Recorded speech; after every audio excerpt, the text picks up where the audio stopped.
할렐루야. 뜨거운 기도와 말씀과 찬양이 있는 수요 예배에 나오신 우리 성도님들을 주님의 이름으로 환영합니다. 우리 옆자리에 계신 분들과 이렇게 인사하며 예배로 나갈까요? 이렇게 인사하겠습니다.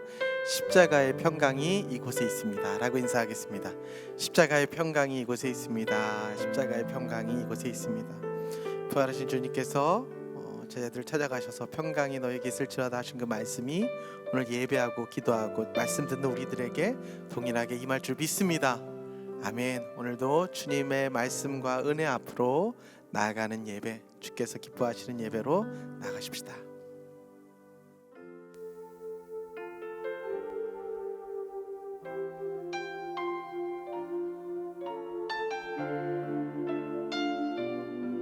우리의 마음을 열며 함께 찬양하십시다. 오늘 이곳에 계신 성령님, 우리에게 말씀하시고 우리를 가르치소서. 닫힌 우리 마음 열어주시고 주의 빛으로 밝혀 우리를 인도하소서. 다시 한번 오늘 이곳에 계신 성령님, 우리에게 말씀하시고 우리를 가르치소서. 닫힌 우리 마음 열어주시고 주의 빛으로 밝혀 우리를 인도하소서. 주님보다 앞서지 않고 겸손하게 주님의 말씀 기다리니 주님 손에 우릴 드립니다. 사랑으로 인도하소서. 다시 찬양합니다. 주님, 이 자리에 계시는 주님, 오늘 이곳에 계신 성령님, 우리에게 말씀하시고 우리를 가르치소서. 닫힌 우리 마음, 닫힌 우리 열어주시고 주님의 말씀의 빛으로 주의 빛으로 밝혀 우리를 인도하소서. 주님보다 앞서지 않고 겸손하게 주님의 말씀 기다리니 주님 손에 우릴 드립니다. 사랑으로 인도. 주님보다 앞서가지 않겠습니다. 주님보다 앞서지 않고 겸손하게 주님의 말씀 주님의 손에 주님 손에 우릴 드립니다. 사랑으로 인도. 창조한 모습을 떠난 우리를 회복시켜 주시옵소서. 창조하신 모습 떠난 우리를 예수님과 함께 빚으소서.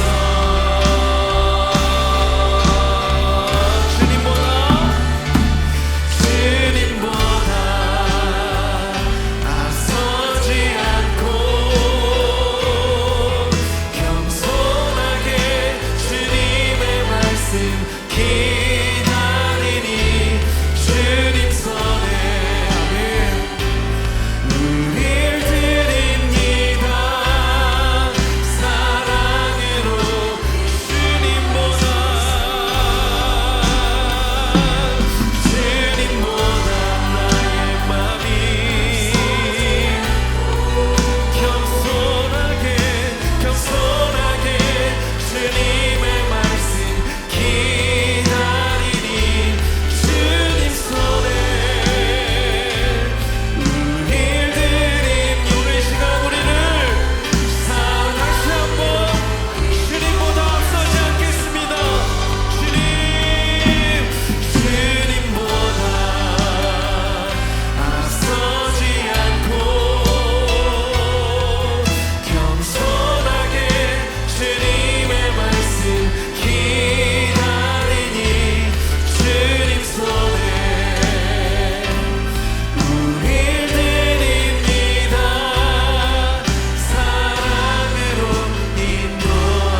아멘. 아멘.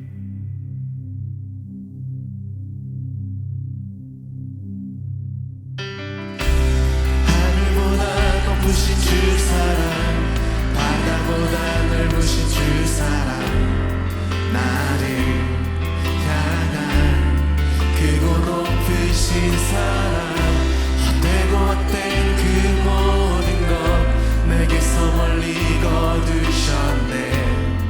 나의 수치 찬양돼. 하늘보다 높으신 주 사랑, 바다보다 넓으신 주 사랑, 나를 향한 크고 높으신 사랑, 헛되고 헛된 그 모든 것 내게서 멀리 거두셨네. 나의 수치 찬양되었네. 영원히 감사드리니 주님의 그 은혜, 날 찾아주신 그 사랑, 오 주님 내 전부 사랑해요, 경외해요. 나 주 위에 살리 영원토록 신실하신 주 사랑을 전. 하늘보다 높으신 주 사랑, 바다보다 넓으신 주 사랑, 나를 향한 크고 높으신 사랑, 헛되고 헛된 그 모든 것 내게서 멀리 거두셨네. 나의 수치 찬양되었네. 영원히 감사드리니 주님의 나 같은 사람을 찾아주신, 날 찾아주신 그 사랑, 오 주님 내 사랑해요, 사랑해요, 경외해요. 나 주 위에 영원토록 신실하신 주 사랑을 전하리. 아멘.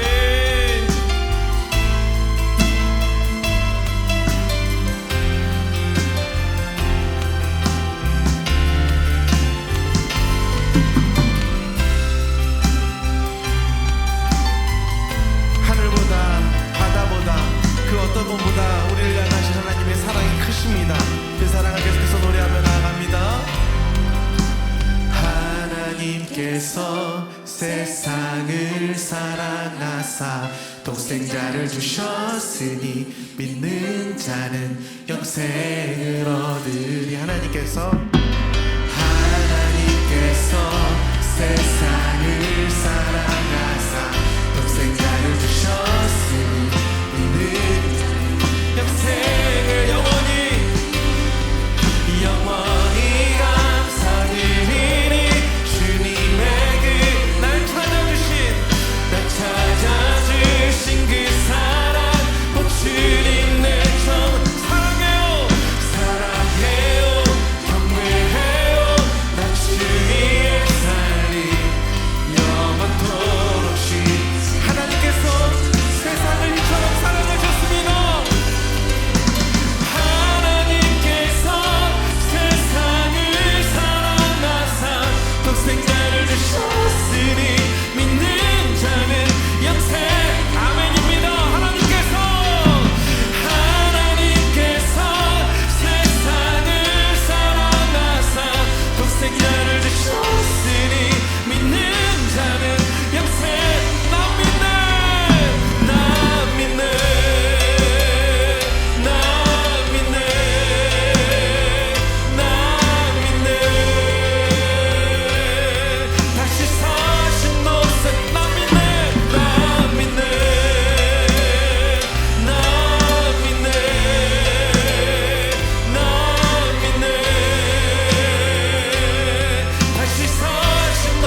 전능하신 하나님을 찬양하며 나가십시다.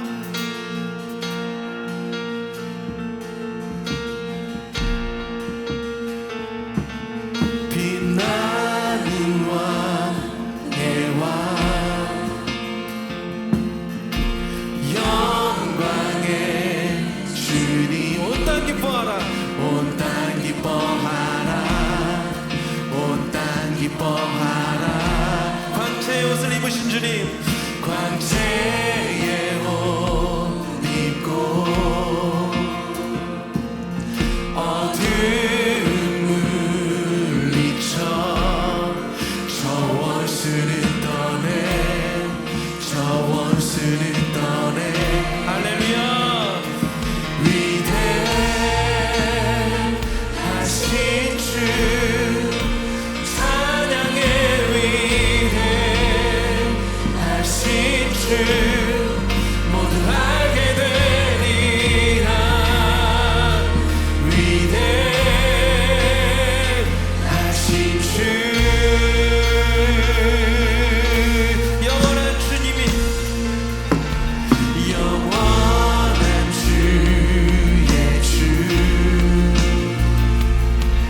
시간의 주 왕자 알파 처음과 나중 계신 우리 주님 알파와 오메가 삼위의 하나님 아바 성령 예수 사자와 어린 양 위대하신 주님을 찬양합니다. 할렐루야 위대하신 주 찬양의 위대하신 주 모두 알게 되리라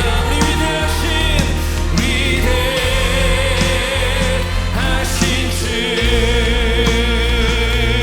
모든 이름 위에 모든 이름 위에 홀로 뛰어나시니 우리 모두 다 함께 다 찬양해 위대하신 주 모든 이름 위에 모든 이름 위에 홀로 뛰어나신 이름 다 찬양해 위대하신 주 위대하신 주 위대하신 주 할렐루야 찬양해 위대하신 주 모두 알게 되리라 위대하신 주 자 우리 목소리로 찬양합니다. 위대하신 주님 위대하신 주 찬양의 위대하신 주 모두 알게 되리라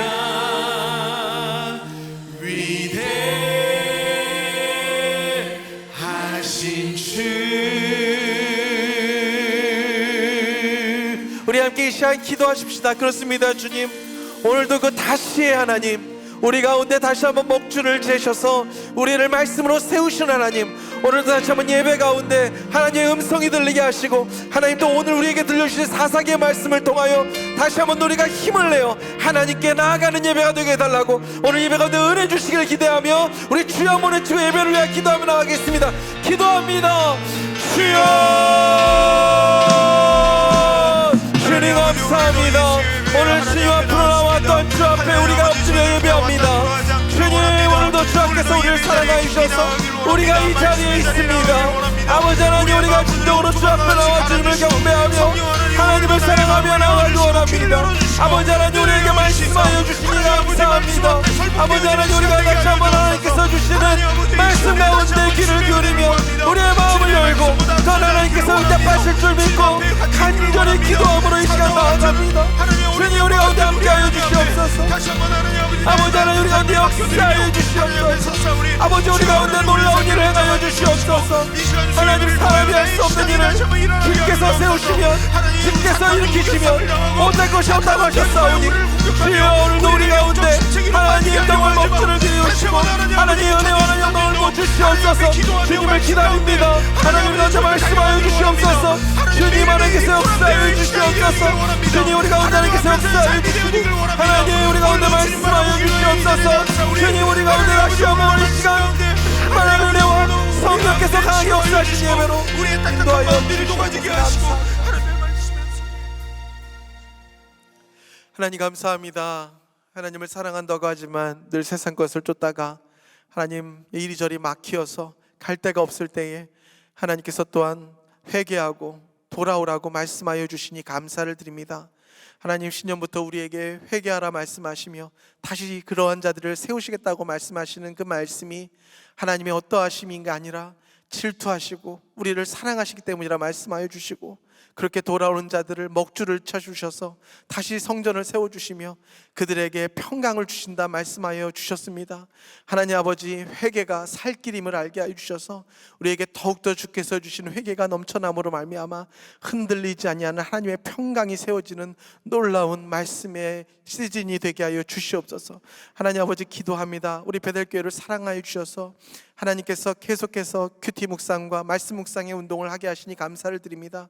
하나님 온 세대가 함께 이 험난한 세상을 말씀을 붙들고 이겨나갈 수 있도록 더욱더 큐티 사역 가운데 기름을 부어주시고 특별히 다음 세대를 위하여 세우신 클래시컬 아카데미를 위하여 기도하오니 주여 저 학교를 주님께서 축복하여 주시사 저 학교를 통하여 온 천하 만민이 복을 얻는 주님의 귀한 백성들이 자라나게 하여 주시옵소서. 하나님 계속해서 기도합니다. 사랑하시는 우리 담임 목사님 주님께서 영육 가운데 강건함을 붙잡아 주셔서 하나님의 큰 교회를 이끌어가기에 부족함이 없으시도록 날마다 영육 간에 강건함을 더하여 주시고 그의 모든 사역 가운데 기름을 부어주셔서 하나님 그 사역을 통하여 하나님 영광 받으시고 많은 사람들이 주께로 돌아오는데 쓰임 받으실 수 있도록 주님께서 늘 강건하게 붙잡아 주시옵소서.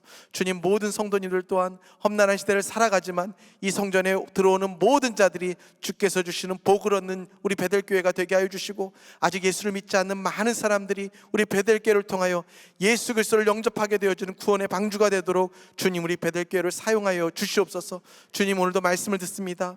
오늘 나에게 주시는 사사의 말씀이 정말 나에게 주시는 말씀이 되게 하여 주셔서 정말 비가 온 후에 땅이 부드러워졌을 때에 우리의 마음에 돋아난 잡초들이 뽑아지는 그러한 말씀이 되게 하여 주시옵소서. 모든 것들을 주님께 올려드리며 예수 그리스도의 이름으로 기도하옵나이다. 아멘. 할렐루야, 주님의 이름을 찬양합니다.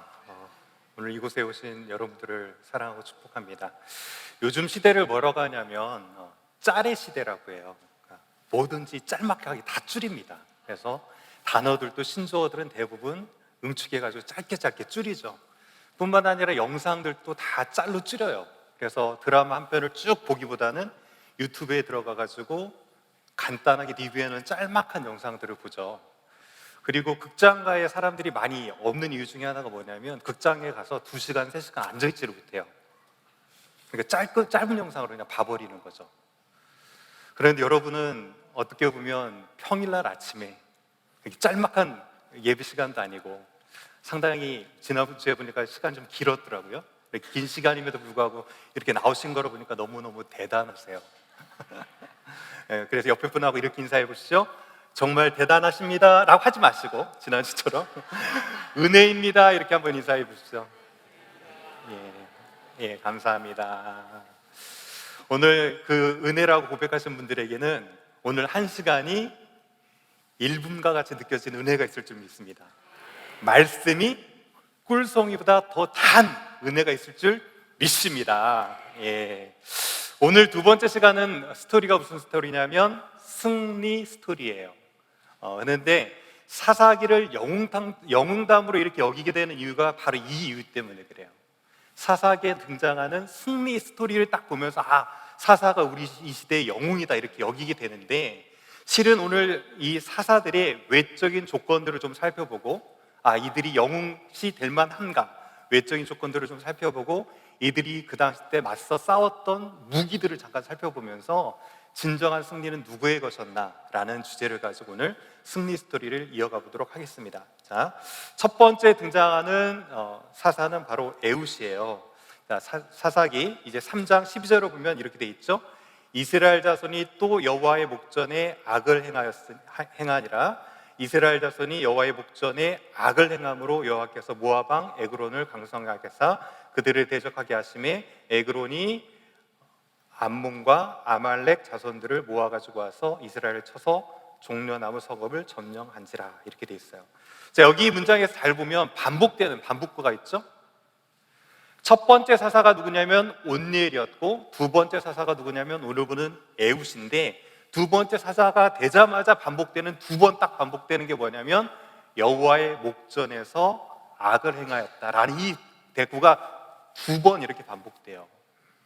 여호와의 목전이라고 하는 것은 베에이네이 아도나이 뭐 이런 히브리어인데, 우리 말로 그냥 지역하면 하나님의 눈 앞에서, 하나님 눈앞에서 이들이 악을 행하고 있었던 것이고, 악이라고 하는 것은 어떻게 보면 토부의 반대말, 즉 하나님께서 보시기에 좋으셨더라 이거와 반대말로 하나님 보시기에 악해 보였다, 옳지 않아 보였다라는 것이죠.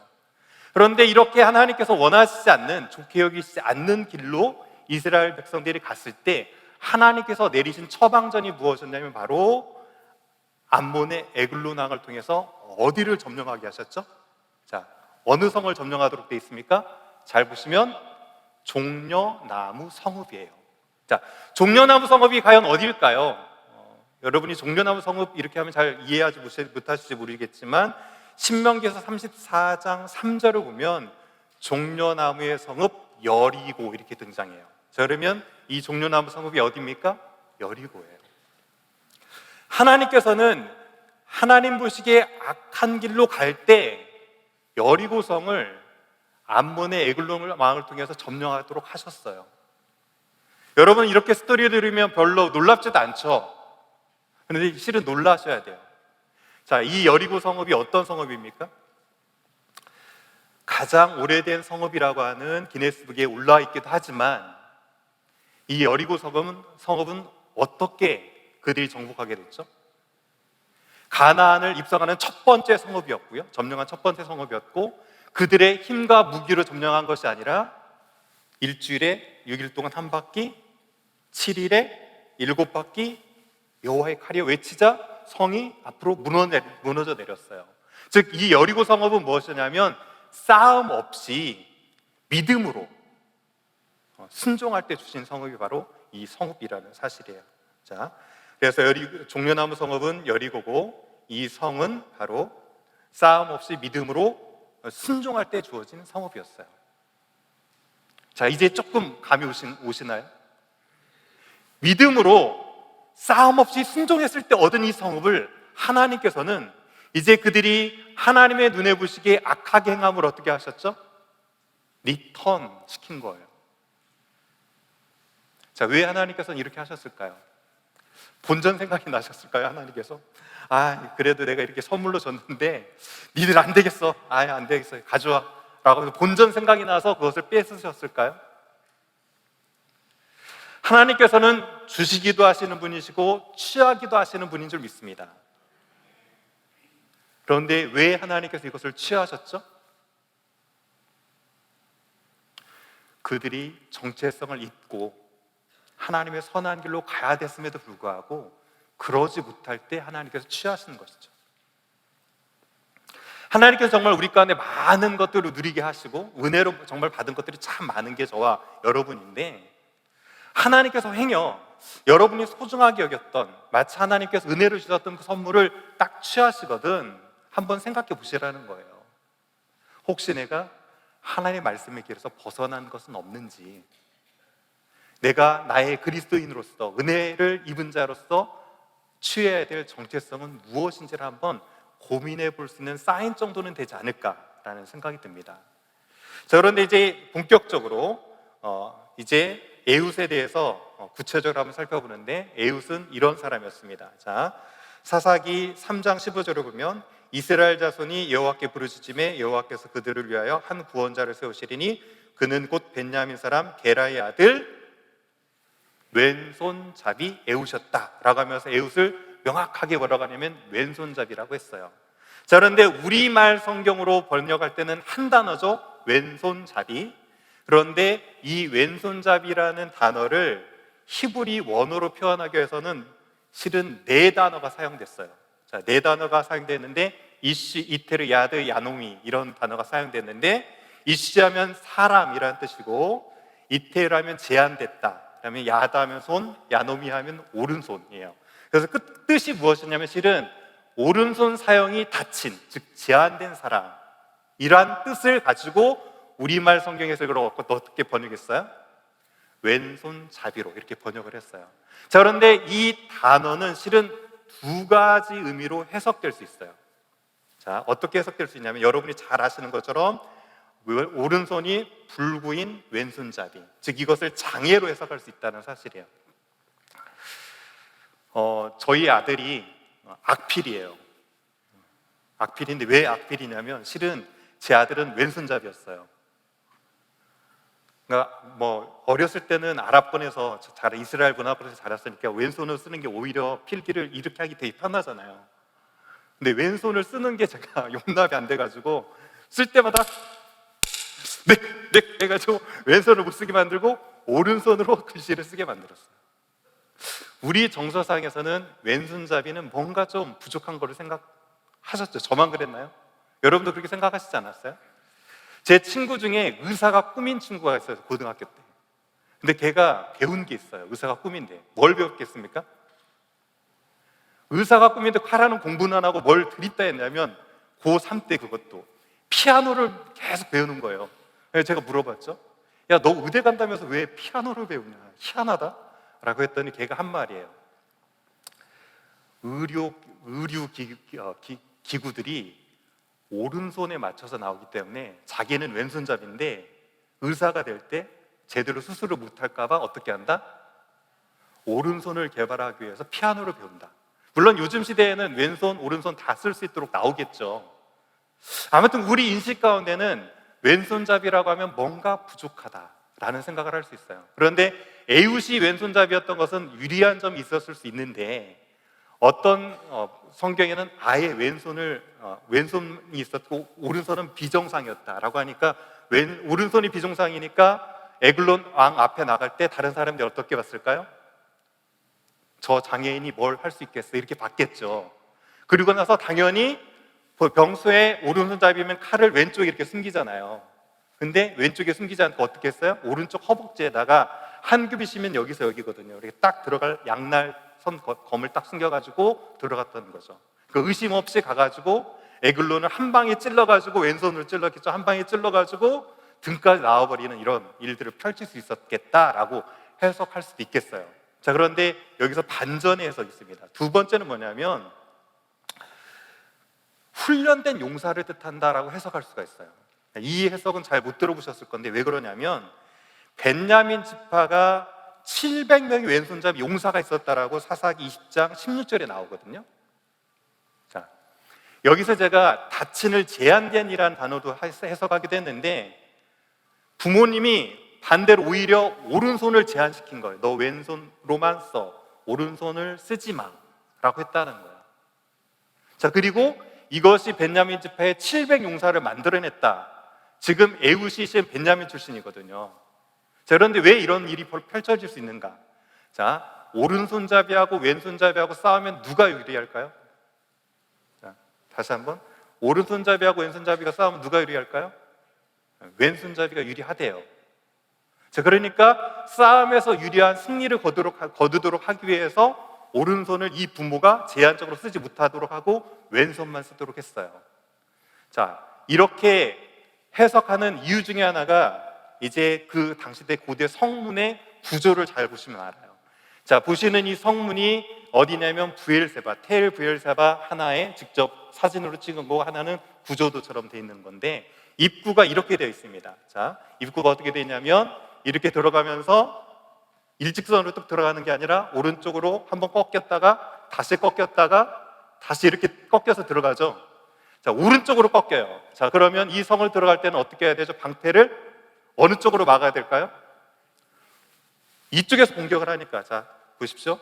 공격을 이렇게 하잖아요. 공격을 하려면 방패를 어느 손으로 막아야 돼요? 오른손으로 막아야죠. 그렇죠? 이렇게 막아야 저쪽에서 공격을 해오니까 이렇게 피할 거 아니에요. 감이 안 오세요? 맞죠? 자, 그러면 오른손잡이가 오른손으로 방패를 막았어요. 무기는 어느 쪽에 들어야 돼요? 왼손에 들어야 돼요. 이 사람은 오른손잡이거든요. 왼손으로 공격할 수 있을까요? 없을까요? 못하는 거예요. 그러니까 왼손을 잘 쓰도록 해놓으면 어떤 일이 벌어집니까? 방패를 오른손으로 들고 막으면서 들어가면서 공격을 어떤 손으로 하면 돼요? 네. 그래서 왼손잡이가 어떤 손이다? 오히려 훈련된 용사를 뜻한다 라는 거예요. 자, 그런데 이렇게 해석을 septuagint 70인경도 양손잡이라고 번역을 했거든요, 실은. 그런데 중요한 건 무엇이냐면 이 왼손잡이가 장애이든 아니면 특화된 훈련이든지 간에 포인트가 있지 않아요. 우리의 관심은 오로지 그가 정말 왼손을 잘 쓰는 사람이었나, 아니면 오른손이 불구여서 어쩔 수 없이 왼손만을 쓰는 자였나. 있을 수 있지만 진정하시면 거기 있지 않다. 하나님께서는 왼손잡이를 그냥 사용하셨다라는 데 포인트가 있고요. 여기 이제 그 다음 사사로 넘어가기 전에 제가 한 가지만 흥미로운 점이 있어가지고 말씀을 드리면, 에글론 왕이 실은 이제 에웃이 찔러가 죽었잖아요. 근데 그 신하들이 그가 죽은지를 몰랐어요. 왜 그랬냐면 이렇게 돼 있거든요. 자, 사사기 3장 24절을 보면 에웃이 나간 후에 왕의 신하들이 들어와서 다락문들이 잠겨 있음을 보고 이르되 왕이 분명히 서늘한 방에서 그 발을 가리우신다 하고 라고 돼 있어요. 에글론 왕은 지금 이미 에웃이 찔러가지고 죽었음에도 불구하고 그들은 이것을 알아채리지 못했다고요. 자, 그러면서 뭐라고 했냐면 우리 왕이 발을 가린다라는 표현을 썼어요. 발을 가린다. 이 표현은 용변을 본다는 표현을 발을 가린다라고 했어요. 왜냐하면 이분들이 세마포처럼 이렇게 쭉 내려간 거에서 앉아서 하면 발이 가리면서 어떻게 됩니까? 발이 가려지니까 용변을 보는 자세로 볼 수 있거든요. 자, 그럼 여기서 한 가지 생각해 볼 것. 왜 에웃의 신하들은 에그론의 신하들은 에그론이 죽었음에도 불구하고 그가 용변을 보는 것처럼 생각했을까 하는 거예요. 자, 첫 번째 객관식으로 한번 내볼까요? 자, 1번. 늘 그 시간이면 에글론은 볼일을 받기 때문에. 자, 2번. 딱 들어가려고 하니까 문이 잠겨 있어서 문이 잠겨 있다는 걸 보고 우리 에글론 왕이 볼일을 보시는구나. 3번. 용변을 보는 것 같은 정황이 느껴져서. 자, 뭘까요? 1번 그 시간에 늘 용변을 봤던 습관이 있었다. 2번 문이 잠겨 있으니까 뭐 할 거라고는 용변 보는 일밖에 없겠다. 3번 정황이 느껴져서. 자, 늘 객관식은 저희 교회는 몇 번이었죠? 3번이었어요. 자, 왜 그 정황이 느껴지냐면, 자, 3장 22절 그 앞으로 살짝 넘어가 보면 이렇게 돼 있어요. 칼자루도 나를 따라 들어가서 그 끝이 등 뒤까지 나갔고 그가 칼을 그의 몸에서 빼내지 아니하였으므로 기름이 칼날에 엉켰더라. 자, 여기에서 이제 정황을 느껴야 되는데 저희 한국어 성경에는 정황이 전혀 느껴지지 않죠? 자, 히브리어 성경에는 이 말이 애드가 돼 있어요. 그 오물이 나왔다 이렇게 돼 있어요. 칼을 얼마나 단번에 딱 찔렀는지 들어오자마자 바로 용변이 쏟아졌다는 얘기예요. 그래서 ESV 성경에는 And the dawn came out. 이래서 용변이 분명히 나왔다라고 ESV 성경에도 해석을 해놨죠. 그러니까 딱 우리 왕 뭐 하시나 갔더니 그 문 앞은 문은 잠겨있고 어떻게 된 거예요? 솔솔솔 무슨 냄새가 났다? 대변 냄새가 나니까 당연히 어떻게 생각할 수밖에 없어요? 우리 왕 용변 보고 있구나 라고 생각하고 시간을 끌었던 것이 에웃으로 하여금 도망가서 준비할 수 있는 시간을 만들어줬다는 사실이죠. 하나님께서 이렇게 세밀하게 상대방의 볼일 보는 것까지도 사용하셔가지고 당시 일들을 펼치시는 거죠. 자, 두 번째로 이제 한번 살펴볼 텐데요. 두 번째 왕은 사사들은 여인들이에요. 그래서 제가 제목을 뭐라고 붙였냐면 여인들의 이중주 드보라와 야엘 이렇게 붙였습니다. 자, 하나님께서는 왜 이 여인들을 선택했을까? 그 선택을 잠깐 보는데 사사기 4장 4절을 보면 그때 납비소대 아내 여선지자 드보라가 이스라엘 사사가 되었다라고 되어 있는데 실은 여기서 여성을 나타내는 단어가 3번 사용돼요. 드보라는 여자요, 여선지자요, 납비소대 아내였다라고 하면서 3번을 강조하면서 드보라의 성을 강조합니다. 드보라는 누구였다? 남성이었다, 여성이었다, 여성이었다를 강조합니다. 자, 그런데 그의 남편의 이름이 있죠? 이름 뜻을 잠깐 살펴보는데 그 남편의 이름은 무엇이었냐면 납비도, 뜻은 무엇이냐면 횃불이나 번개라는 뜻이고요. 그 다음에 드보라는 꿀벌이라는 뜻이 있어요. 자, 횃불이나 번개가 셉니까? 꿀벌이 셉니까? 당연히 번개가 세는데 하나님께서는 번개라는 이름 뜻을 가진 랍비돗을 선택하신 것이 아니라 꿀벌이라는 이름 뜻을 가진 여인 드보라를 선택하셨다라는 사실입니다. 이제 드보라가 재판을 하는 일을 마치고 군사 지휘권을 가지고 작전을 펼치면서 어떤 일을 하냐면 바락을 불러요. 바락을 납달리 게데스에서 불러다가 하나님께서 명령하셨다. 너는 납달리 자손과 스불론 자손 10,000명을 데리고 다볼산으로 올라가라 라고 합니다. 그러면서 하나님께서 이 시스라 군대들을 너에게 붙였다. 네가 승리할 것이다. 내 손에 넘겨주셨다 라고 했을 때 바락이 이제 뭐라고 하냐면 이렇게 7절에 고백하거든요. 7절, 내가 야빈의 군대 장관 시스라에 그의 병거들과 그의 무기들을 기손강으로 이끌어 내게 이르게 하고 그를 내 손에 넘겨주리라 이렇게 얘기했다고 그랬죠. 그래서 8절에 뭐라고 얘기하냐면 바락에 의해서 이르되 만일 당신이 나와 함께 가면 내가 가려냐, 만일 당신이 나와 함께 가지 아니하면 나도 가지 아니하겠다라고 얘기했어요. 이 바락이 어떻게 얘기했냐면 당신 드보라가 가면 저도 따라가고요, 아니면 저는 안 갈래요 라고 했어요. 자, 그러면 여기서 한 가지, 바락은 드보라의 하나님의 말씀을 전하는 일을 통해서 누구의 말은 들었는데 누구의 말은 듣지 못했을까요? 자, 누구의 말은 첫 번째 들었습니까? 드보라의 말은 들었어요. 그렇죠? 그런데 정작 누구의 말은 못 들었어요? 하나님의 말씀은 듣지 못했어요. 저도 주로 이제 중요한 때 저에게 메시지를 주는 사람 중에 하나가 저희 와이프인데요. 와이프의 말은 들을 때가 있는데 하나님 말씀을 못 듣는다면 참 무둔한 일이죠.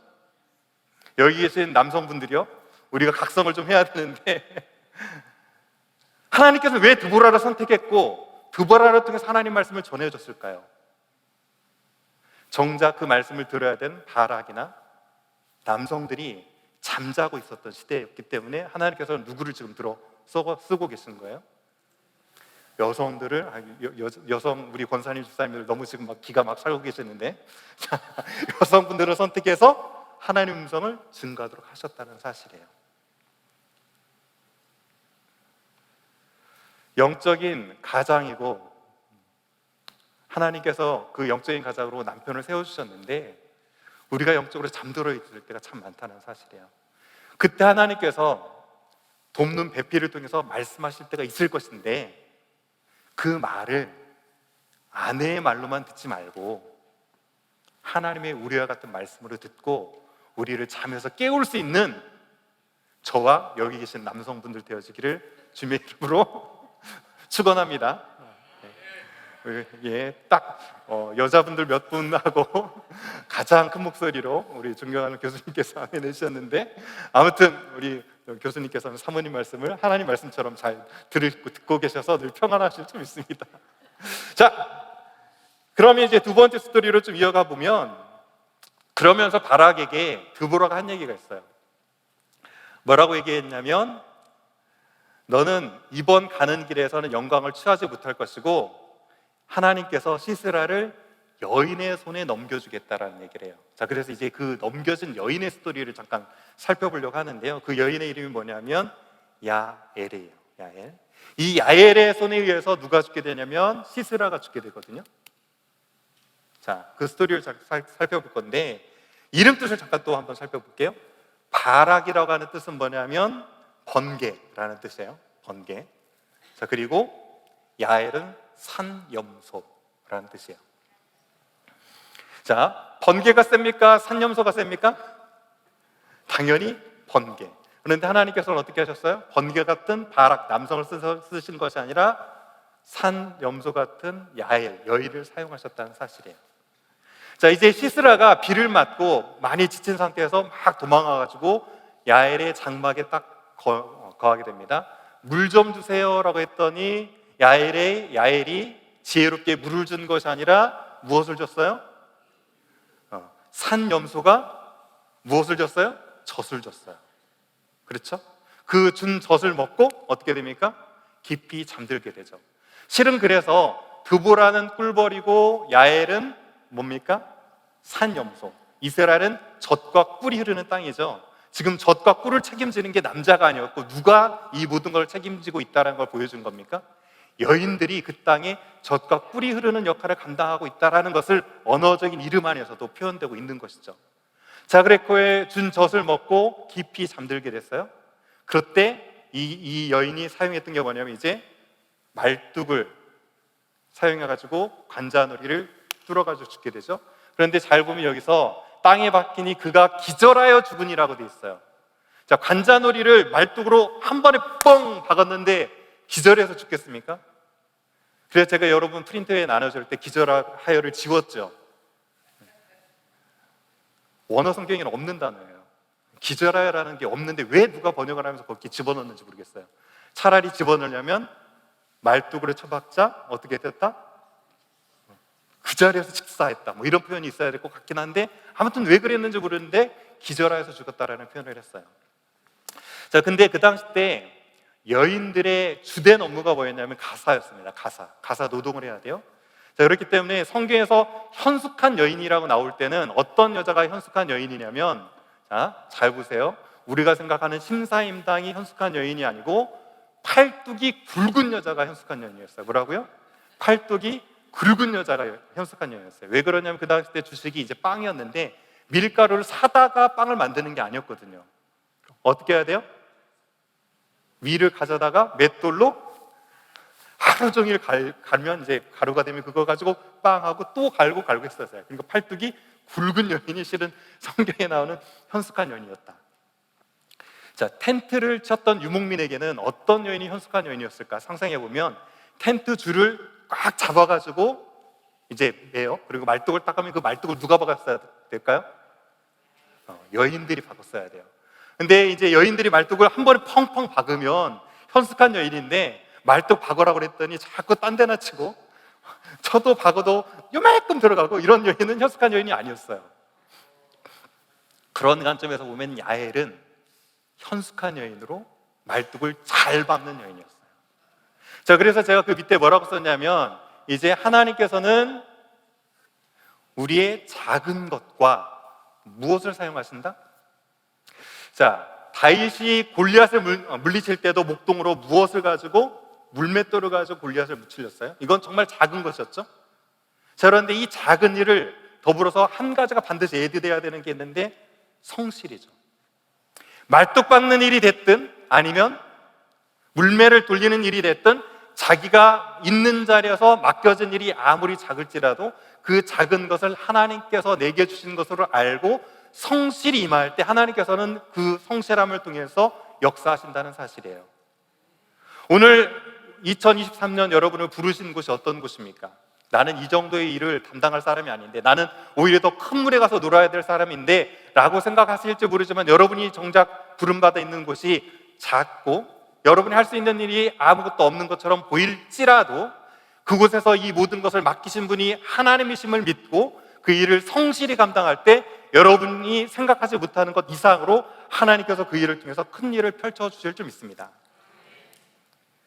자, 세 번째 넘어가는데, 세 번째 이제 사사는 누구냐? 입다예요.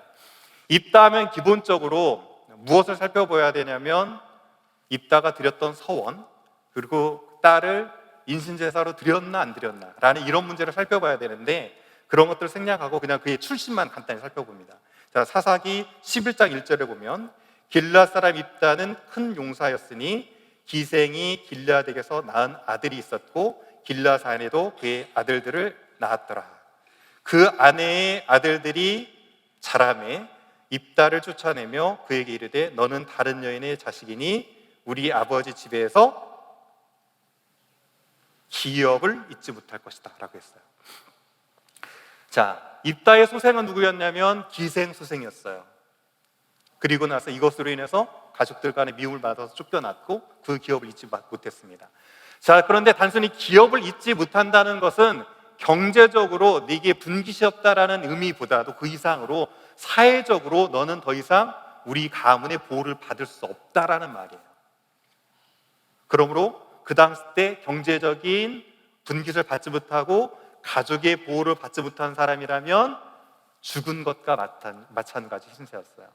자, 세 사람 간단히 살펴봤습니다. 이 세 사람을 가지고 정리해보면 왼손잡이 에웃이 있었고요, 두 번째로 여인들이었던 드보라가 있었고, 그다음에 세 번째로 기생에 수생했던 입다가 있었습니다. 하나님께서는 그 일들을 어떻게 펼쳐나가시는가? 장애와 성별과 출신제 상관이 없이 그들을 사용하셨는데 그들에게 꼭 필요한 것 이것 한 가지가 있었어요. 잠깐 앞에 보시면 하나님께서는 왼손을 사용하시든 여인이든 기생의 소생이든 상관하지 않았는데 이것 한 가지만 가지고 그들이 사사였는지 사사였지 않았는지 구분이 있었습니다. 무엇입니까? 여호와의 영이 그들에게 임하면 그들이 사사의 직분을 감당했고 임하지 않으면 사사의 직분을 감당할 수 없었어요. 하나님께서는 이렇게 이 세 사사들을 통해서 전통과 그들의 편견을 가지고 있었던 모든 편견을 깨뜨리기 시작했습니다. 자, 그런데 우리 안에도 삶을 살아가면서 많은 편견들을 상대방을 가지고 있거나 본인에게 가지고 있거나 그 편견들이나 전통에 사로잡혀 가지고 하나님께서 부르실 때 그것들을 사용하지 못하는 경우가 참 많은데, 우리 가운데 가장 중요한 건 무엇이냐면 우리의 성령이 우리 가운데 함께 하시는 것이라는 사실이에요.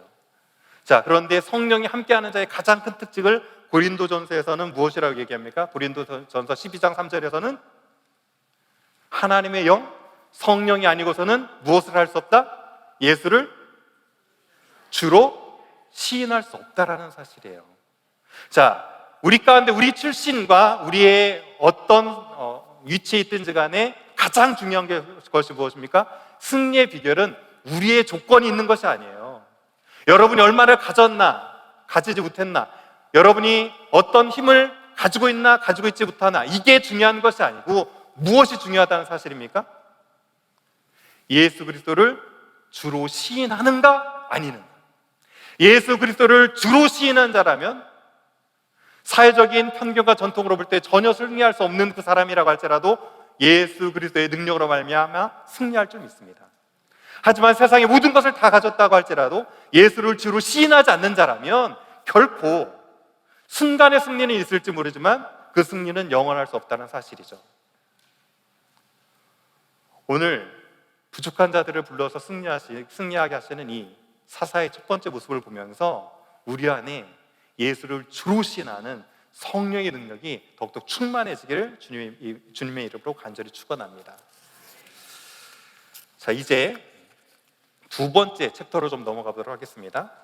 불가능해서 승리, 이런 주제인데요. 자, 등장하는 사사는 삼갈이에요. 삼갈인데 사사기 3장 31절을 보면 에웃 후에는 아나스의 아들 삼갈이 있어 소 모는 막대로 블레셋 사람 600명을 죽였고 그도 이스라엘을 구원하였더라.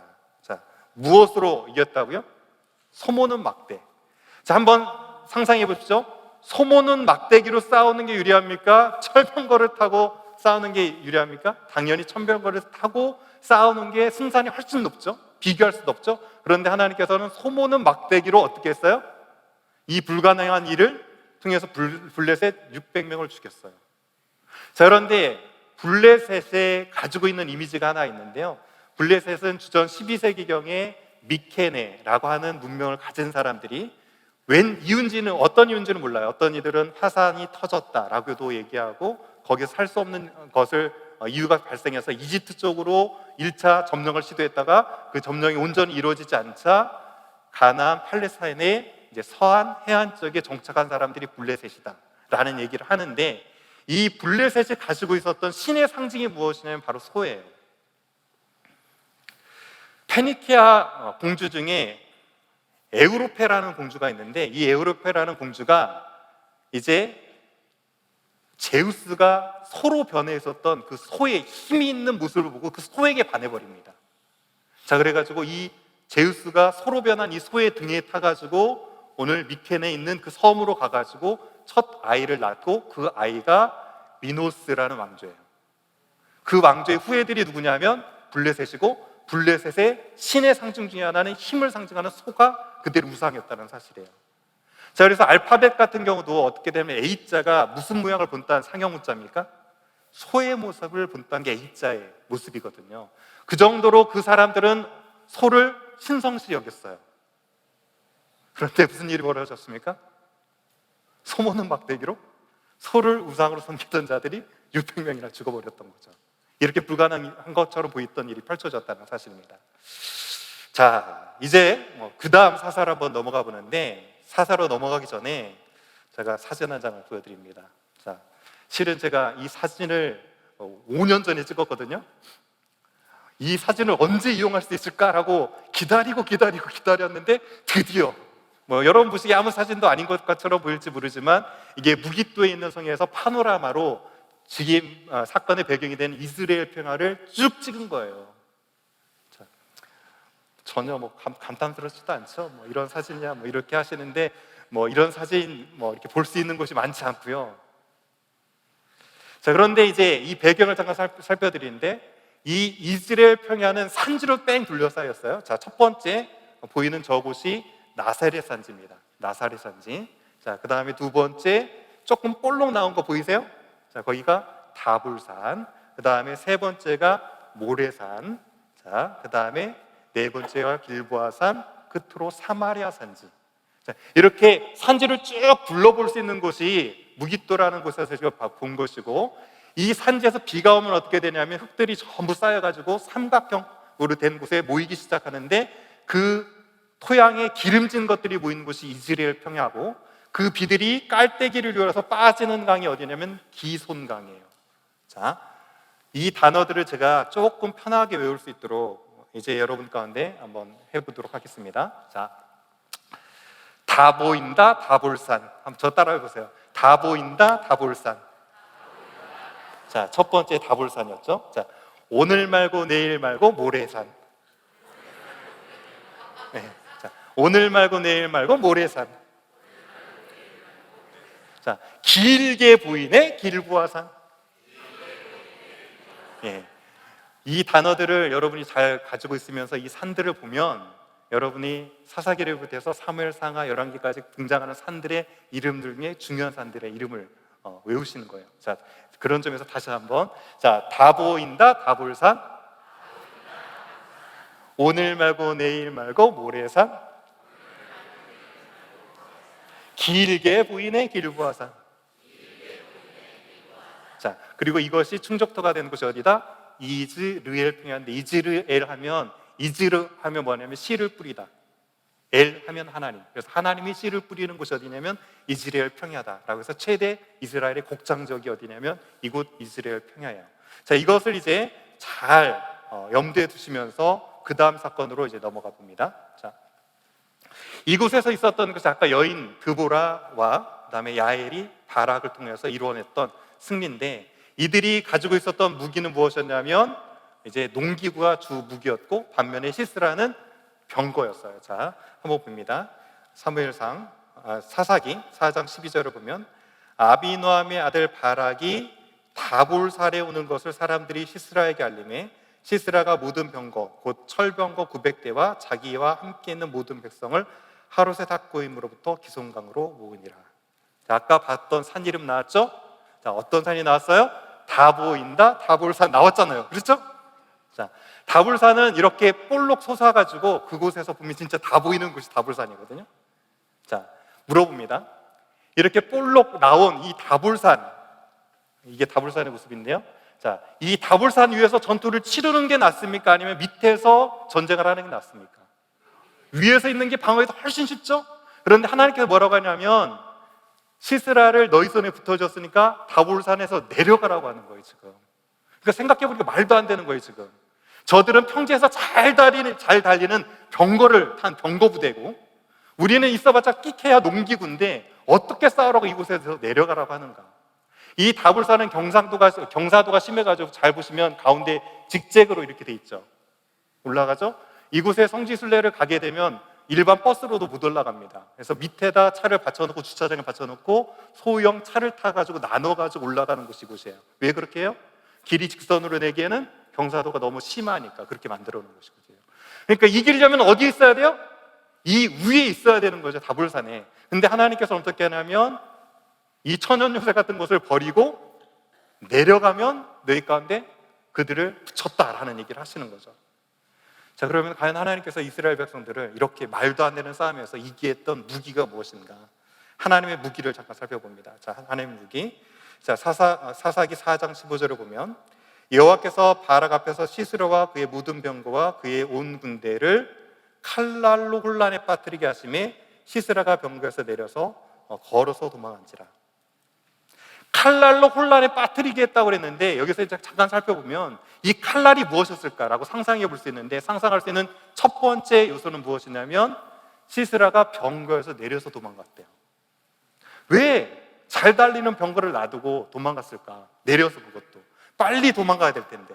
자, 그래서 얻을 수 있는 두 번째 힌트가 있는데 바로 드보라의 노래가 사사기 5장 이어지는데, 사사기 5장 21절을 보면 기손강은 그 무리를 표류시켰으니 이 기손강은 옛 강이라 내 영혼아 내가 힘 있는 자를 밟았도다.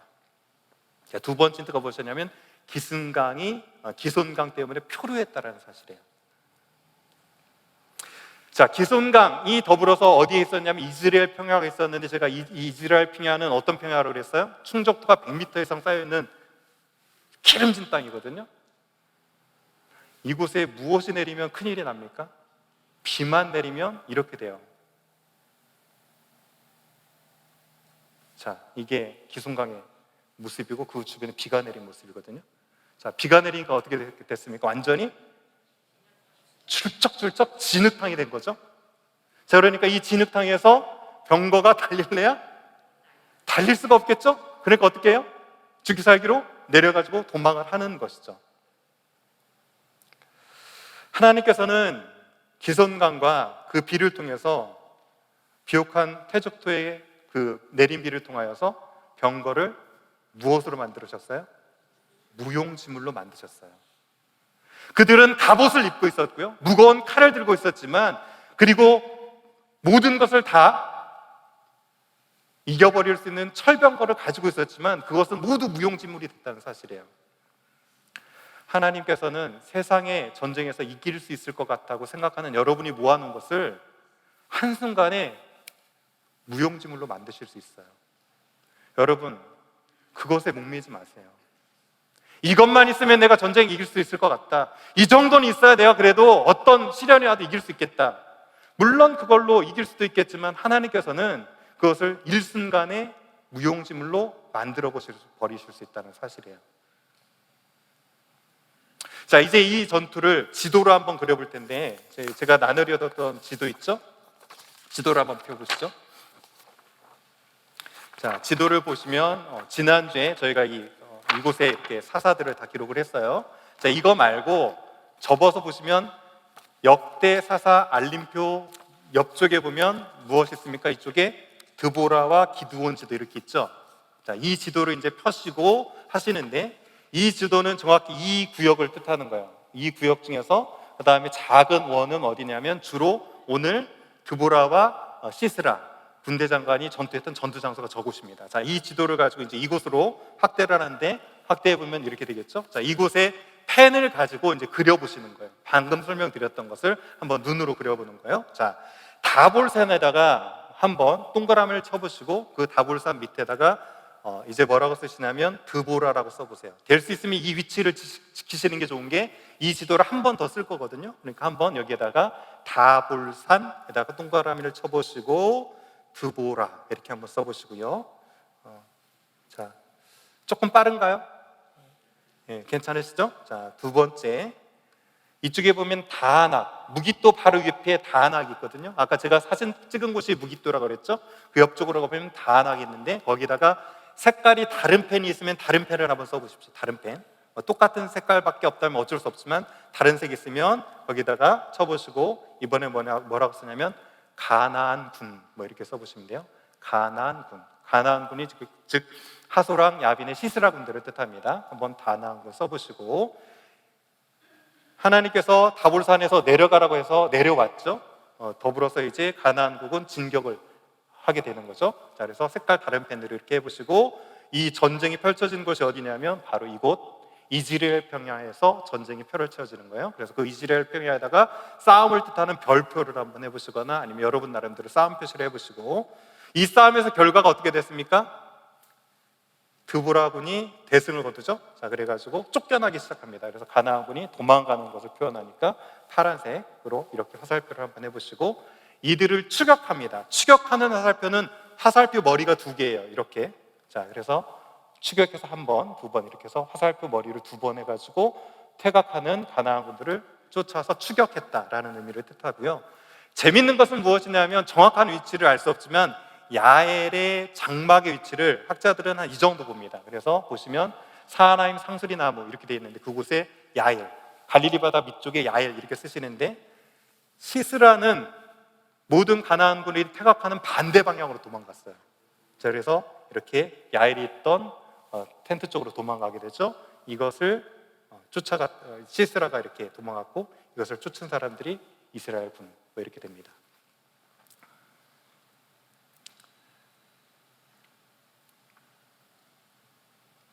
자, 어느 정도 그리셨나요? 그리시면 사진 뭐 찍으실 분은 찍으시고 그 다음으로 이제 넘어가도록 하겠습니다.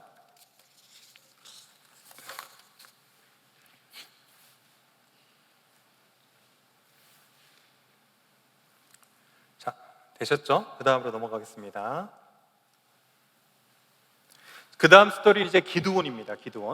기드온 하면 가장 잘 아시는 게 기드온 300용사 아시죠? 기드온 300용사 몇 명과 싸웠냐면 13만 5천 명 미디안의 낙타 부대하고 싸웠어요. 자, 싸움 스토리만 먼저 이제 쭉 살펴보면 여룻바알이라는 기드온과 그를 따르는 모든 백성이 일찍이 일어나서 어디에 진을 쳤다? 하루셈 곁에 진을 쳤고, 즉 그러니까 기드온과 300용사들은 어디에 진을 쳤다? 하루셋 곁에 진을 쳤고, 반대로 미디안 진영은 그의 북쪽에 있는 오늘 말고 내일 말고 모래산에 오늘 말고 내일 말고 모래산에 이제 진을 친 거예요.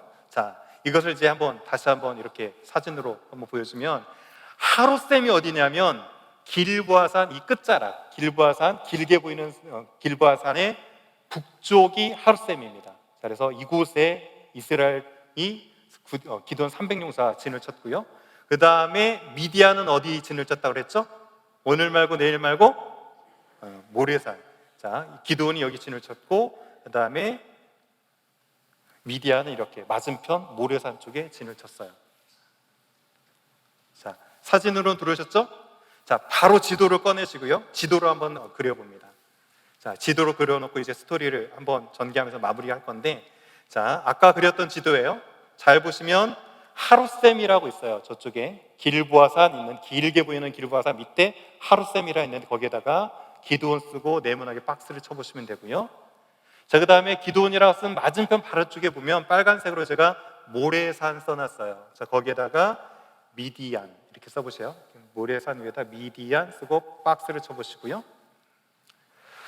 기드온 300용사들이 이곳을 점령할 때 세 대로 나눴다고 되어 있어요. 성경에 세 대로 나눠서 습격을 했는데, 그래서 이들을 감싸는 것 세 대로 이렇게 한 가운데 왼쪽 오른쪽에서 그들을 포위하는 것처럼 해보시고, 전쟁이 일어났는데 이것은 그 진영 안에서 일어났기 때문에 빨간 언으로 이렇게 전쟁이 펼쳐진 것을 한번 표시해 보십시오.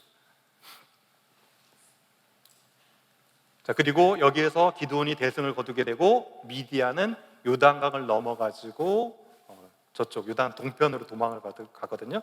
그래서 저쪽 요단강을 넘는 쪽에다가 파란색 표시로 미디안을 뜻하는 표시를 해보시고 도망가는 표시고 이거를 추적하는 녹색 표시를 해보시면 됩니다.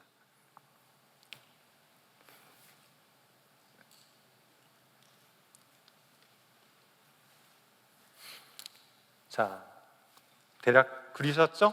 예, 찍으실 분 또 찍으시고 이것을 조합해 놓으면 이렇게 돼요. 그러니까 좀 복잡하긴 한데 한 가지는 드보라 사건, 한 가지는 기드온 사건을 여러분이 지금 한 장의 지도에 그리신 거예요. 아셨죠?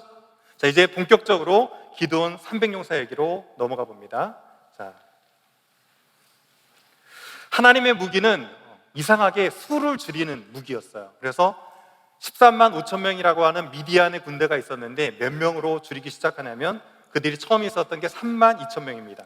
3만 2천 명에서 무엇이라고 하냐면 어떤 자를 가라고 하죠? 어떤 자를 가라고 합니까? 두려워하는 자는 가라라고 얘기합니다. 자, 그래서 하나님께서는 자원하는 용기 있는 자들을 사용했다라고 볼 수도 있는데 이것을 상대편 입장에서 한번 보면 미디안 입장에서 볼게요. 전쟁을 치르려고 했는데 상대편이 주섬주섬 짐을 싸더니 막 가요. 얘네들이 포기하고 갔다 이런 느낌은 안 드는데 어떤 생각하겠습니까? 고대 심리작전이 있을 수 있어요. 저들이 분명히 이집트나 아수르나 대군을 돈으로 용병으로 사가지고 자기들 안 싸우고 그 용병을 쓰려고 하나? 라고 하는 고도의 심리전의 모습이 있을 수도 있습니다. 아무튼 그래서 2만 2천 명이 가고 지금 몇 명이 이제 남습니까? 10,000명이 남아요. 자, 그런데 그 10,000명을 가지고 하나님께서 재차 시험을 하시겠다라고 하면서 이렇게 얘기합니다. 7장 4절에 아직도 많다. 그들을 인도하여서 어디로? 물가로 내려가라. 내가 너를 위해서 그들을 시험하겠다라고 얘기하셨어요. 그 물먹기 테스트 잘 아시는데 자, 물먹기 테스트에서 몇 명이 떨어지냐면 9,700명이 떨어져요. 자, 몇 명만 남습니까? 300명이 남는데 도대체 떨어진 자는 어떤 자고 붙은 자는 어떤 자인가요? 한번 생각을 해보는데 자, 이 물먹기 시험에서 어떤 일이 펼쳐지냐면 자, 첫 번째는 머리를 받고 먹은 사람 아웃됐어요. 끽 아웃됐고 그 다음에 무릎을 꿇고 먹는 사람 끽 아웃됐어요. 자, 그런데 무더운 날씨 가운데 연못이 있으면 물을 먹어라 라고 하면 어떻게 합니까? 당연히 인간의 본성이라면 머리를 받고 막 벌컥벌컥 먹거나 무릎을 꿇고 물을 마셔야 되겠죠. 그런데 그 인간의 본성을 거스른 300명이 있었습니다. 자, 300명 어떻게 먹었어요? 손으로 움켜가지고 혀로 핥았어요. 그렇죠? 그런데 학자들은 이 손으로 먹었던 이 모습을 이렇게 두 손으로 먹은 것으로 얘기하지 않습니다. 자, 그 대신 어떻게 했을까요? 한 손으로. 자, 그러면 한 손은 뭐 했을까요? 무기를 들고 있었다라고 얘기를 해요. 무기를 들고 한 손으로 물을 먹으면서 뭘 했을까요? 사주 경계를 했다. 그래서 이 사람들을 볼 때는 이제 경계를 했다라고 볼 수 있는데 앞에 보시는 이곳이 하룻셈입니다. 하룻셈 요즘 가보면 국립공원으로 이렇게 돼 있어요. 자, 이 국립공원 중에 이제 물이 흘러가지고 가운데 이렇게 가고 뭐 수영장도 이렇게 있고 해요. 그런데 그 샘의 위치는 바로 이곳이에요. 그러니까 하룻셈이 저기 길보아 산자락에서 흘러나오기 시작하는 거죠. 자, 그리고 그걸 조금 줌해 보면 이렇게 돼 있습니다. 그래서 하룻셈은 이런 식으로 샘이 있고 그 샘에서 나온 물이 흘러갑니다. 자, 그리고 나서 제가 재밌는 사진 한 장을 발견했는데 이 사진이에요. 자, 이스라엘 군인들이거든요. 이스라엘 여자도 군인이잖아요. 군복을 입었는데 뭐 하고 있어요? 지금 이 하룻셈에서 물 마시는 거를 하는 거죠. 왜 할까요? 기돈 364 스토리를 아는 거죠. 그래서 이것을 지금 그들 안에서 나름대로 재현해 보면서 실습을 합니다. 자, 훈련을 합니다. 자, 이렇게 됐는데 자, 그렇다면 우리가 생각해 볼 것 중에 하나가 이것인데 하나님께서는 정말 경계태세를 갖춘 자를 선택하셨나라는 것을 생각해 볼 때 두 가지를 점검해 봐야 되는데 첫 번째는 뭐냐면 이 하룻셈에서 모래산까지 거리가 어느 정도 떨어져 있나를 봐야 돼요. 사진이 정확히 제가 하룻셈에서 모래산을 찍은 거거든요. 눈앞에 딱 보이잖아요. 그렇죠? 그러니까 멀지 않았다는 얘기고 그 다음에 또 한 가지는 무엇이냐면 낙타의 속도. 낙타가 미디안이 낙타 부대에 있잖아요. 미디안이 얼마큼 낙타 부대를 타고 빨리 움직일 수 있는가라는 것을 봐야 돼요. 자, 하룻셈까지의 거리는 7km 정도밖에 되지 않습니다. 7km밖에 되지 않고 낙타의 속도는 어느 정도 될까요? 낙타의 속도. 자, 쉽게 낙타가 빠를까요? 말이 빠를까요? 다시 한번. 낙타가 빠를까요? 말이 빠를까요? 다시 한번. 낙타가 빠를까요? 말이 빠를까요? 답이 나올 때까지 해야 되겠는데. 자, 낙타가 빠를까요? 말이 빠를까요? 말이 빠릅니다. 단거리를 갈 때는 말이 빠를 수 있어요. 한 2마일 정도 가는 동안에는 말이 빠를 수 있는데 2마일을 넘어서는 순간 어떻게 됩니까? 속도가 점점 줄면서 낙타가 훨씬 빨라요. 낙타가 65마일까지도 달릴 수, 65km, 마일로 따지면 40마일 이상을 달린다고 해요. 그리고 40km 이상 지구력을 가지고 달립니다. 이게 낙타거든요. 그래서 낙타는 한 65km 최고 속도를 냅니다. 자, 그러면 이제 따져볼 것이 무엇이냐면 7km를 65km로 달려온다면, 시속으로 달려온다면 몇 분 정도 걸리냐면 7분 정도 걸리면 와요. 그러니까 미디안이 딱 발견하고 쟤들 지금 난리 났네, 더워서 물 마신다고 난리 버거져 났는데 라고 하면 몇 분 안에 올 수 있어요? 7분 안에 와가지고 사사사사 해버릴 수 있으니까 어떻게 된 자를 선택했다? 주의 경계를 잘했던 사람을 선택했다 라고 생각할 수 있죠. 그런데 제가 여기서 생각할 수 있지요라는 표현을 썼어요. 하나님께서는 과연 우리가 생각하기엔 이렇게 경계태세를 잘하는 300용사를 테스트해서 뽑으셨구나라고 하는 게 우리 이성의 생각인데, 하나님의 편에서 이것들을 생각해보면 왜 하나님께서는 그 300용사를 택하셨을까? 정말 경계태세를 다 잘하는, 이성을 거슬러서 영적으로 깨어있는 자들 물론 선택하셨겠죠. 그런데 왜 그들을 선택하셨을까라는 거예요. 자, 그래서 성경 구절을 잠깐 보면 하나님께서 그들을 선택한 이유를 이렇게 얘기합니다. 사사기 7장 2절이에요. 7장 2절. 여호와께서 기드온에게 이르시되 너를 따르는 백성이 너무 많은즉 내가 그들의 손에서 미디안 사람을 넘겨주지 아니하리니 이는 이스라엘이 나를 거슬려 스스로 자랑하기를 내 손이 나를 구하였더라 합니다. 하나님의 작전이 있었는데 하나님의 작전은 수를 줄이는 거였어요.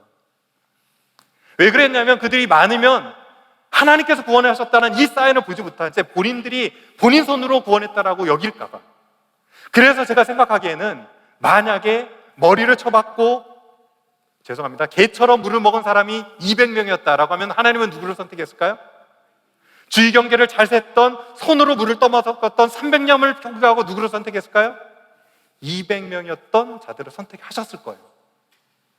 만약에 무릎 꿇고 나서 물을 먹는 자들이 100명이었다면 하나님께서는 100명을 선택하셨을 거예요. 이렇게 하나님께서는 우리의 수의 중요성을 두지 않습니다. 13만 5천 명 대 300명은 450대 1이에요. 450대 1. 이 말이 되는 싸움입니까? 그런데 450대 1로 싸워서 승리하도록 하셨어요. 3만 2천 명에서 300명으로 주는 것은 1%도 안 됩니다. 내가 가진 것 1%도 되지 않는 것으로 하나님께서는 싸워서 승리하게 하신다는 사실이에요. 믿습니까? 하나님께서 우리가 많이 가졌다는 이 교만함을 내려놓고 하나님 저는 정말 연약합니다, 나는 할 수 없습니다 라는 이 겸손을 들어 사용하신다는 사실입니다. 자, 결정적으로 이제 싸우는 무기를 한번 보는데 세 대로 나눠가지고 싸우죠. 첫 번째가 나팔을 불며, 두 번째가 항아리를 부수고, 왼손에는 무엇을 들고? 횃불을 들고, 오른손에 나팔을 들어 불며 외쳐 이르되라고 되어 있어요. 자, 이들이 싸웠던 무기는 뭐냐면 첫 번째 나팔, 항아리, 횃불이었어요. 자, 나팔, 항아리, 횃불. 상대방을 물리칠 수 있는 무기가 있나요, 없나요? 정말 이상한 무기죠. 무기는 하나도 없어요. 사람을 살상할 수 있는 건 모르겠어요. 횃불로 불을 놓으면 조금 텐트가 타는 정도는 될 수 있겠지만 나머지 것들은 상대방을 이길 수 있는 그런 것들이 아니에요. 자, 그런데 하나님께서는 그렇게 그 무기를 가지면서 무엇이라 외치라고 하셨냐면 여호와와 기드온의 칼이여라고 외치라고 했어요. 자, 이것은 무엇을 보여주신 겁니까? 무기 같지 않은 무기일지라도 그것은 너희의 무기가 될 수 없고 이 전쟁의 칼이여 무기는 누구다? 나 여호와다 라는 것을 말씀해 주신 거죠. 그래서 전쟁은 수와 무기에 달리는 것이 아니라 누구에게 속했다? 하나님께 속한 것이다 라는 사실이에요. 자, 말씀을 이제 마칩니다. 오늘 불가능해 보이는 승리 세 사람을 살펴봤어요. 삼갈은 소많은 막대기로 승리했고, 두보라는 이스라엘 편과 기손강을 통해서 승리하게 하셨고, 기드온은 300용사여 나팔의 뿔 항아리 같은 것을 가지고 승리하도록 하셨어요. 즉 승리는 사사와 이스라엘의 승리가 아니라 하나님의 승리인 거죠. 우리는 그동안 그런데 사사기를 읽으면서 이 승리는 사사가 잘 싸워서 이겼구나라고 생각할 때가 많아요. 여러분도 그렇게 생각하지 않았어요? 기드온 사건을 보든 드보라 사건을 보든 사사들이 정말 잘 싸웠구나. 그런데 그들이 잘 싸워서 이긴 것이 아니라 하나님께서 그들 편에 있었기 때문에 승리하신 건데 이긴 거예요. 아무리 불가능해 보이는 싸움이라고 할지라도 하나님이 우리 편에 계시면 우리는 승리할 수 있습니다. 자, 그런데 하나님 편에 속한 자의 고백이 있어요. 여러분이 딱 봤을 때 어떤 자가 하나님 편에 속한 것인가, 아니면 내가 주인된 삶을 살아가시는가 라는 것을 무엇을 통해서 알 수 있냐면 저는 이 고백을 통해서 알 수 있다고 생각합니다. 팀 켈러 목사님이 당신을 위한 사사기라는 부분을 가지고 이렇게 얘기를 하셨어요. 제가 한번 읽어드릴게요. 하나님은 단지 우리의 연약함에도 불구하고 역사하시는 것이 아니라 우리의 연약함 때문에 역사하신다. 연약함에 불구하고도 아니라 그게 아니고 연약함 때문에 역사하신대요. 자, 그런데 하나님의 구원의 능력은 우리가 강하거나 강하다고 생각할 때가 아니라 우리가 약하고 약하다는 것을 알 때 역사하신다. 하나님께 속한 자의 고백은 무엇이냐면 세상이 그 아무리 커 보일지라도 믿음을 가지고 고백하는 거예요. 하나님은 하나님이시고 나는 그의 자녀인데 하나님, 저는 가진 게 너무 없습니다. 저는 너무 연약합니다. 나는 늘 넘어지기만 합니다. 이 시대를 책임진 사사라고 하고 이 시대를 책임지는 그리스도인이라고 나를 불러주셨지만 내 모습을 볼 때 보기에는 여전히 연약함 밖에 없습니다. 하나님, 그럼에도 불구하고 나는 하나님을 믿사오니 전쟁은 하나님께 속했고 나는 하나님께 속한 자이오니 주여 믿음으로 승리할 수 있는 은혜를 주시옵소서라고 고백하는 자가 하나님께 속한 자이죠. 조금 많이 가졌다고 강한 것처럼 착각하는 것이 아니라 내가 비록 아무것도 없을지라도, 아니 모든 것을 다 가졌더라고 할지라도 나는 약한 자이고 나는 하나님께 모든 것을 의지하는 자입니다라는 이 겸손의 고백을 통해서 여러분이 하나님 편에 속해 계신지 아니면 여러분 자신에게 속한 자인지 알 수 있도록 한다는 사실입니다. 오늘 나를 비추는 이 사사기를 통해서 정말 이 고백이 우리 가운데 있는지 다 같이 돌아볼 수 있는 은혜가 있기를 간절히 소원합니다. 이 믿음 가지고 다 같이 한번 약할 때 강함 대신에 한번 찬양하며 나갑니다.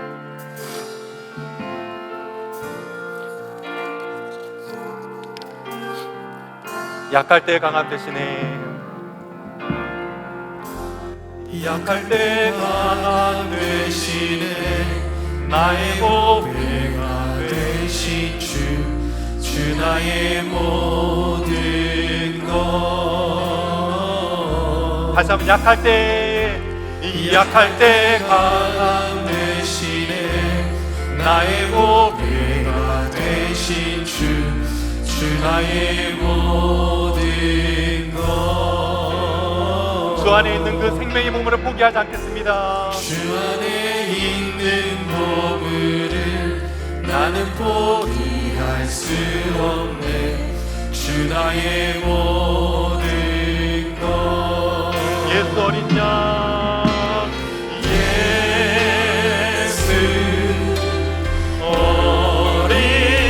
예수 어린 양, 존귀한 이름.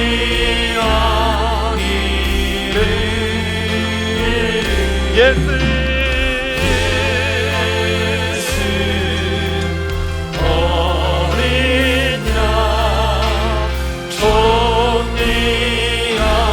예수 어린 양, 존귀한 이름.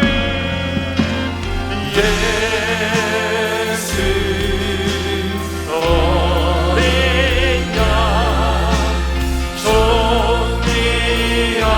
존귀한 이름.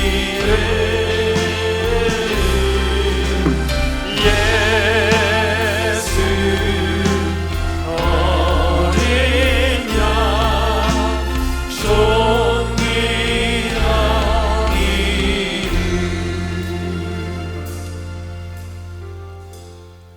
땅 가운데 오셔서 약함으로 십자가 지심으로 모든 것을 승리하셨던 예수 그리스도를 따라가는 삶을 사는 것이 아니라 외적인 조건을 가지고 세상을 이기려고 했던 우리의 죄를, 우리 허물을 좀 회개하는 시간을 가졌으면 좋겠습니다.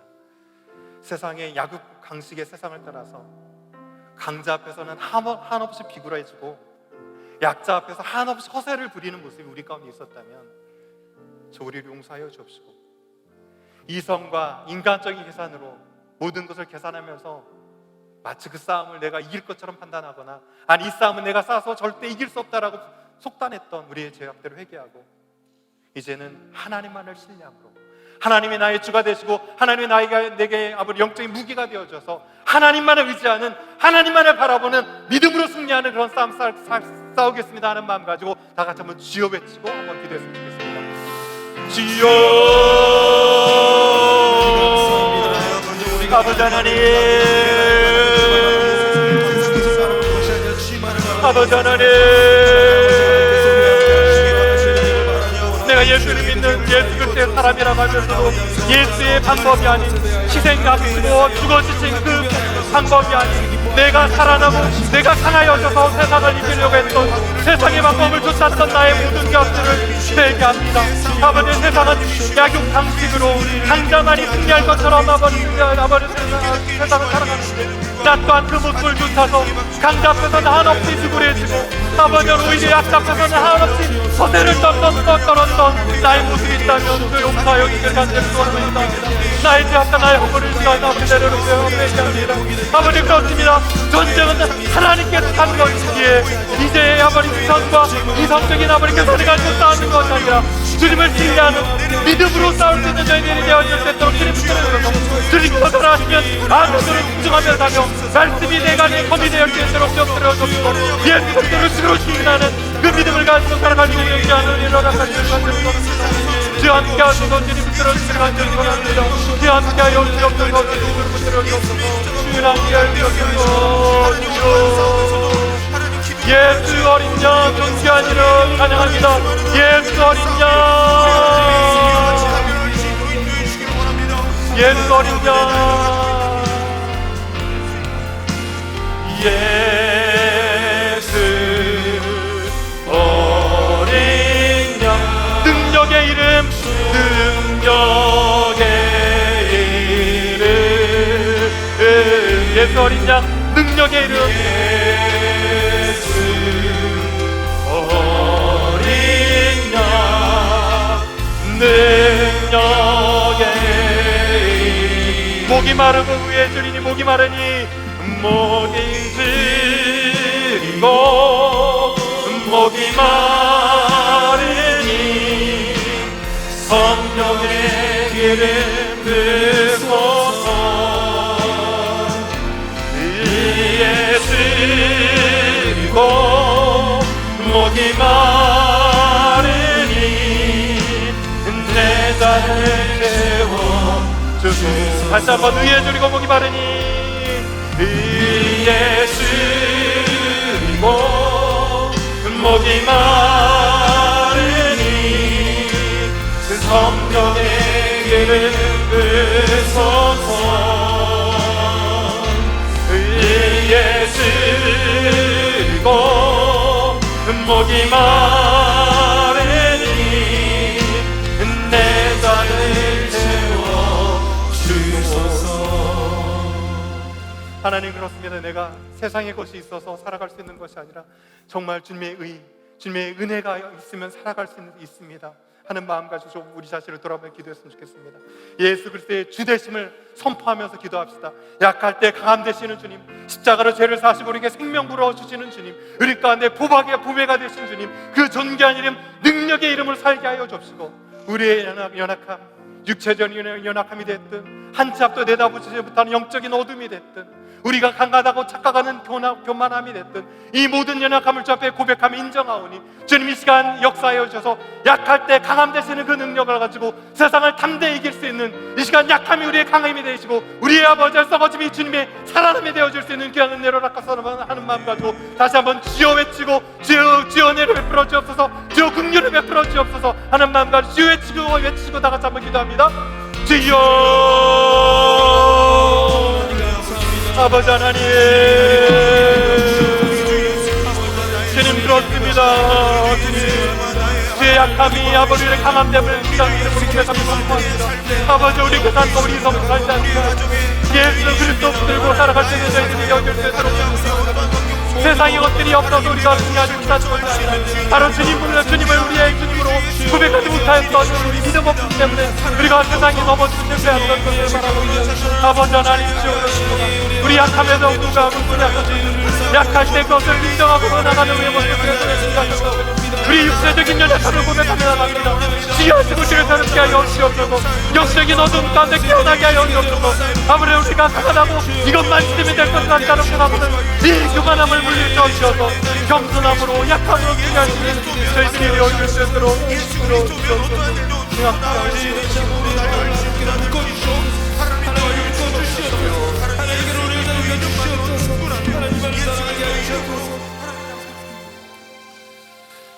하나님, 우리의 이성과 우리의 계산을 가지고 이것이 있어야만 살 것처럼 생각했던 우리의 죄악들을 이 시간 사사기 말씀을 통해서 비춰주시니 감사를 드립니다. 우리의 약할 때 강함 되셨던 그 예수 그리스도 이름 붙들고 이 세상 가운데 나아가 담대히 승리할 수 있는 저희 모두 되어질 수 있도록 주님 붙들어 주시옵소서.